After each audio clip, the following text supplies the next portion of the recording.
Estamos apresentando Panorama 95. Panorama 95 apresenta Check-up no Rádio. 7h43.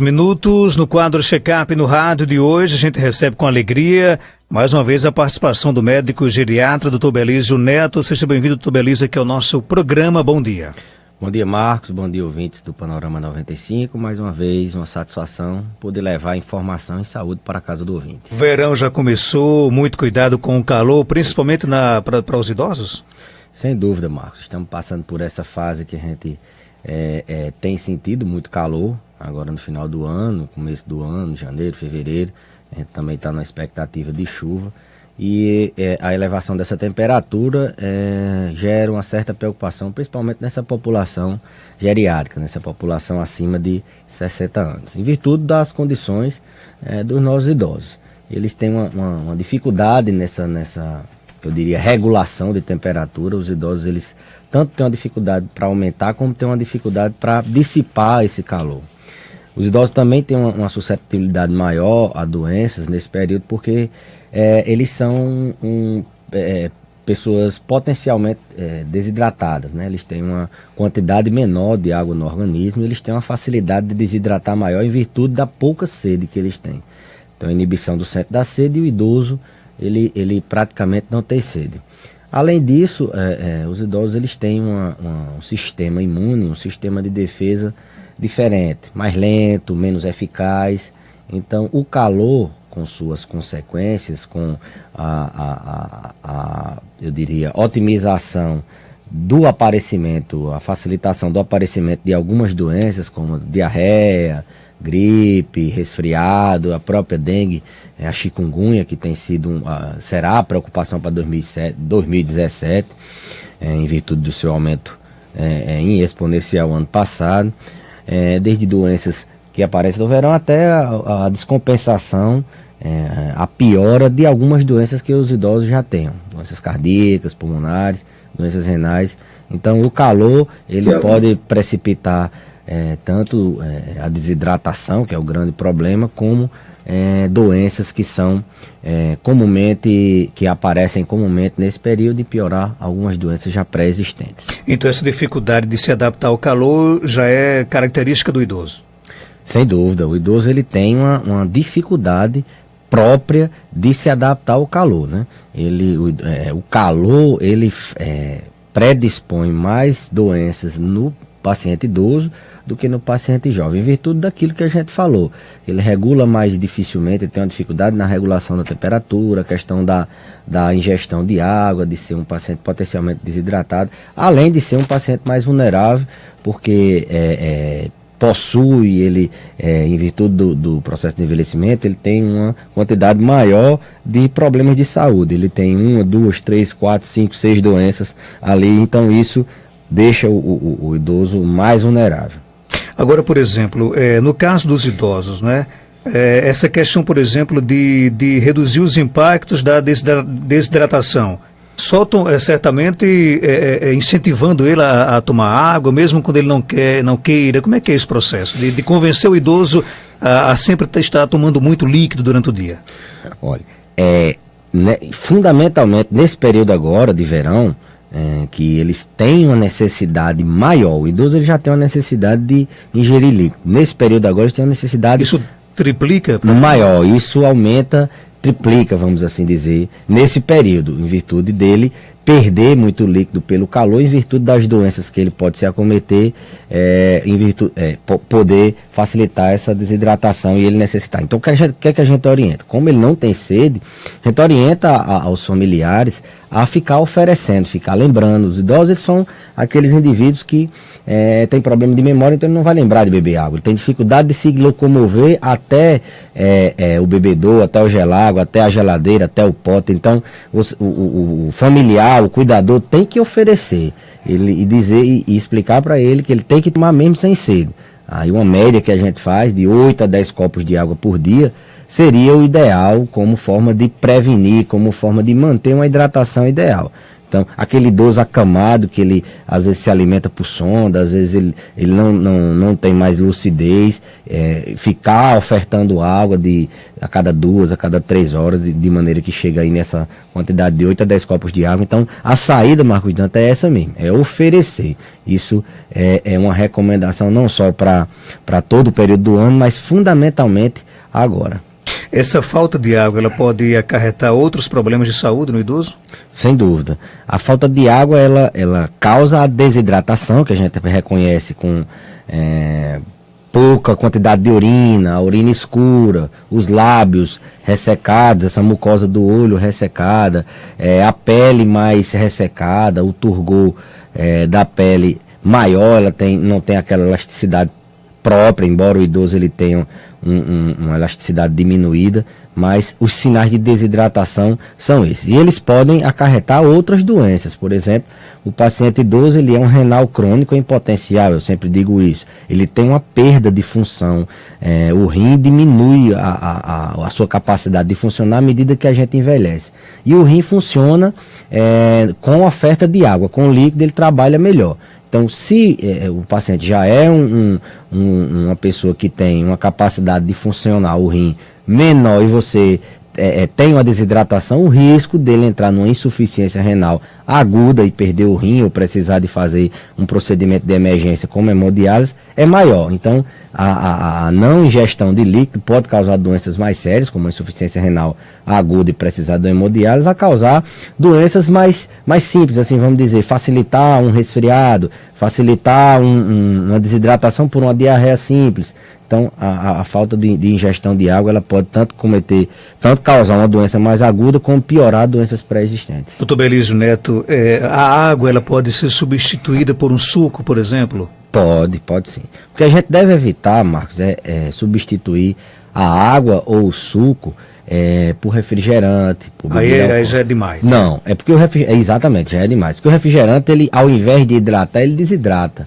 Ele é mais hiperosmolar, a gente diz. Ele puxa a água do organismo ao invés de colocar a água para o organismo. Então o que a gente orienta é suco, água, coisas que facilitem aumentar a quantidade de água. O refrigerante, bebida alcoólica, isso aí, pelo contrário, eles desidratam.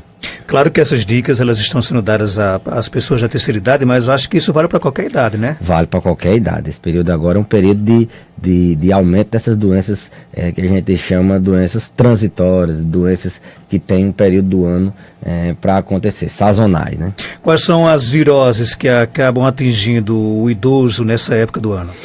Principalmente as viroses respiratórias, né? Aquelas viroses que causam resfriado, que causam gripe, que causam, no caso, a pneumonia não seria uma virose, seria uma doença respiratória bacteriana, mas as principais são essas, são as respiratórias, resfriado, gripe, pneumonia, mas é muito comum também diarreia, é muito comum também aquelas viroses que a gente tem mais problemas, a dengue, a zika, principalmente a chikungunya. A chikungunya, ela maltrata muito o idoso, ela dá muita dor óssea, ela perdura por anos, 1, 2 anos, o idoso fica tendo edema nas articulações, um inchaço nas juntas, ele fica tendo muita dor, ele se limita a andar, ele fica com muita limitação. Então, grande preocupação são essas viroses. Lembrar, Marco, a gente ainda vai falar do que é que a gente tem que de cuidados, assim, de uma forma resumida, do repelente. Essa é a época da gente começar a usar o repelente para evitar que os mosquitos piquem e a gente possa inibir o aparecimento dessas doenças. Então eu vou deixar bem à vontade para que você possa falar sobre esses cuidados que o idoso deve ter. Joia. Inicialmente a questão da hidratação. Beber de 8 a 10 copos de água por dia. Ingestão pode ser no caso de suco, pode ser também água, evitar refrigerante, evitar bebida alcoólica. Atenção para os sinais de alerta. Quais são esses sinais de alerta? Idoso que começa a perder o apetite, tem um apetite bom, e ele agora, isso pode ser o aparecimento de uma infecção. Nunca esperar por febre. A febre, quando vem aparecer no idoso, a infecção já tem alguns dias. Então, atentar para sinais de alerta, como confusão mental. Ele estava bem, daqui a pouco desorientou, teve uma tontura, desmaiou, ele começou a sentir um mal-estar que antes não sentia, perdeu o apetite, ficou mais fadigado. São sinais de alerta que você tem que levar imediatamente para para a unidade de saúde, levar para seu médico de confiança. Usar o protetor solar, a gente até teve uma pergunta no último programa sobre a dermatite solar, sobre a insolação. Não esquecer de utilizar o álcool gel ou lavar as mãos. A forma de transmissão dessas doenças, ela é também pelas mãos. A questão da nutrição é muito importante, porque as pessoas tendem a diminuir a nutrição quando o idoso adoece. Pelo contrário, você tem que reforçar a alimentação dele. Os idosos acamados e mesmo as pessoas que não são acamadas, ter cuidado com a higiene da cavidade oral. Às vezes, pelo fato do paciente estar acamado, ninguém lembra de ali fazer uma higiene na boca dele, na cavidade oral. Então, ter muito cuidado com isso. O cuidado no compartilhamento de utensílio doméstico. A pessoa que está gripada, não beber só naquele copo. A pessoa que está gripada, não utilizar, e se utilizar, lavar as mãos ou lavar o utensílio. A questão das vacinas é muito importante. Fazer a vacina contra a gripe, ela é eficaz aí em mais de 90%. Em casos de gripe. A gripe ela é a porta de entrada para uma pneumonia, que seria uma doença mais grave. As pessoas que fazem atividade física, é muito comum perguntar, nesse período agora, você recomenda alguma coisa? Ter muito cuidado quando for fazer atividade física, de levar a garrafinha d'água, de se alimentar bem antes, ter muito cuidado para evitar atividades em horários inadequados, porque o idoso já é um desidratado em potencial, ele pode desidratar mais ainda. A intensidade da atividade física, ele ter cuidado com essa questão de não fazer um exercício muito extenuante nesses períodos de calor. De maneira geral, Marcos, são essas as recomendações. O ouvinte começa a colocar em prática nesse período. A gente pensou num programa que pudesse ajudar nesse período agora de calor, de manifestações dessas doenças sazonais, e colocar em prática para poder evitar, ou mesmo se tiver, ser acometido de uma maneira menos agressiva. O nosso ouvinte Val Soares, lá de Poeira, ele pergunta: o deficiente físico também fica vulnerável a essas viroses? Dependendo da deficiência, fica sim. Pelo fato de ser deficiente, de ser um paciente especial, não necessariamente ele é uma pessoa vulnerável. Se for uma deficiência por alguma doença que cause uma deficiência, pode até ser redundante, repetitivo, um deficiente que tem alguma deficiência no sistema imune, no sistema de defesa, sim, ele tem que ter esses cuidados mais especiais. Mas se é uma deficiência, um paciente especial que tem uma atividade normal, é adulto jovem, os cuidados devem ser redobrados, mas não necessariamente os mesmos cuidados do idoso. No caso, por exemplo, dele, ele disse que é deficiente e sempre está com algum problema. Seria bom que ele procurar um especialista, então, né? Procurar o médico da confiança dele, o médico da unidade, um médico que possa ver qual a causa dele estar sempre. Pode ser desde o nascimento até algum problema que ele esteja tendo agora. Um ditado bem do nosso dia a dia, tô morrendo de calor. O calor mata realmente? Pode matar, sem dúvida pode matar, principalmente os vulneráveis, os extremos de idade. As criancinhas muito novas e os idosos muito idosos. É uma categoria de idosos acima de 80 anos. Mas só o fato de ser idoso, o calor pode matar sim, principalmente porque os idosos não manifestam os sintomas logo no início. Eles têm a manifestação dessas doenças, são atípicas, são lentas, são poucos os sintomas. Então, se a pessoa não estiver ali atento ao quadro, ao comportamento, àquele idoso, ela pode perder aquele idoso. O ar-condicionado, ele é um aliado ou um inimigo? Muito boa pergunta. Sempre pergunta sobre o ar-condicionado. Doutor, eu construí um quarto para meu pai e tal. Eu coloco o ar-condicionado ou não coloco?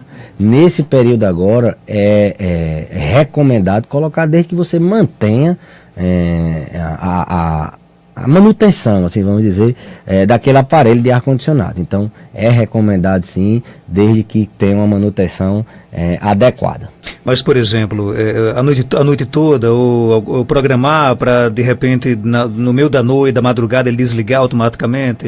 Olha, a gente falou aqui que o idoso ele tem uma dificuldade de regular, tanto para o calor, como diminuir o calor no corpo, como regular a questão, ele é mais sensível ao frio também. Então, a questão de colocar o time para desligar é fundamental, porque pode ser aquele idoso que sofra com o frio também, principalmente idosos com uma quantidade de gordura menor, idosos frágeis, idosos emagrecidos, eles sofrem com o frio. A questão do ar-condicionado previne, inclusive, lesões de pele, que a gente vê dermatite pelo calor, muito comumente no dia a dia, principalmente mulheres abaixo da mama, pacientes acamados no saco. O calor ele facilita a proliferação de doenças, facilita lesões de pele também.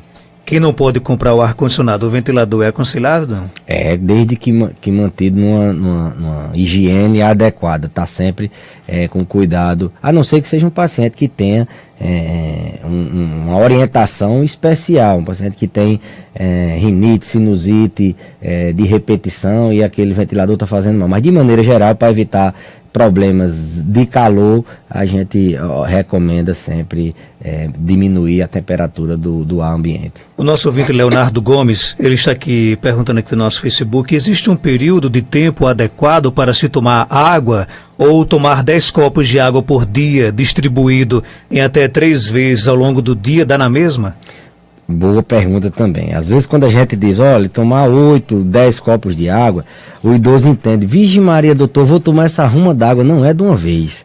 Ele vai tomar, como o ouvinte bem falou, distribuído em várias horas por dia.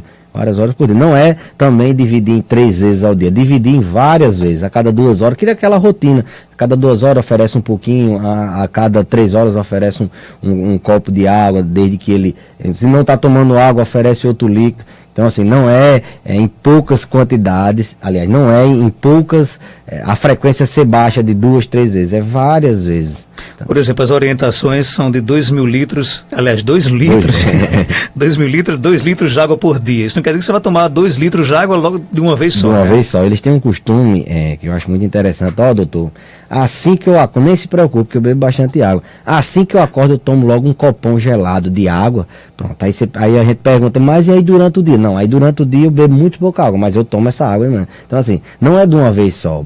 Que faça essa ingestão desse copo, inclusive, alguns assim acham até que é bem saudável tomar esse copo de manhã, de água, ou tomar um copo quando vai deitar.